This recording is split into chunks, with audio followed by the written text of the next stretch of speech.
আমাদের চারিপাশে যা কিছু আছে সবকিছু তৈরি ক্ষুদ্র ক্ষুদ্র কণা দিয়ে। এই ক্ষুদ্র ক্ষুদ্র কণাকে দুই ভাগে ভাগ করা যেতে পারে, অণু এবং পরমাণু। যেমন জল তৈরি হয় জলের অণু দ্বারা, তেমনি সোনা তৈরি হয় সোনার পরমাণু দ্বারা।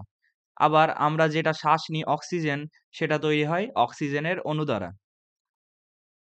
তো চলো এবার দেখে নিই অণু এবং পরমাণুর মধ্যে পার্থক্য কি।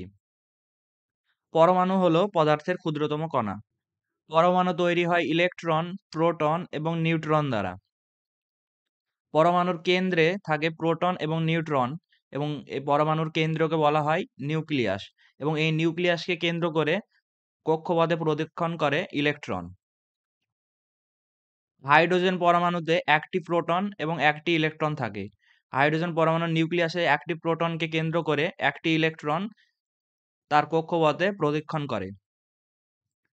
কার্বন পরমাণুতে 6টি প্রোটন, 6টি নিউট্রন এবং 6টি ইলেকট্রন থাকে। কার্বন পরমাণুর নিউক্লিয়াসে থাকে 6টি প্রোটন এবং 6টি নিউট্রন, এবং এই নিউক্লিয়াসকে প্রদক্ষিণ করে 6টি ইলেকট্রন। তেমনি অক্সিজেন পরমাণুতে থাকে 8টি প্রোটন, 8টি ইলেকট্রন এবং 8টি নিউট্রন। অক্সিজেন পরমাণুর নিউক্লিয়াসে 8টি প্রোটন এবং 8টি নিউট্রন থাকে, এবং এই নিউক্লিয়াসকে কেন্দ্র করে প্রদক্ষিণ করে 8টি ইলেকট্রন।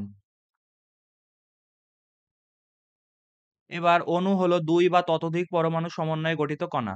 যেমন 2টি হাইড্রোজেনের পরমাণু এবং 1টি অক্সিজেনের পরমাণু মিলে তৈরি করে H2O, এবং সেটি হলো জলের অণু।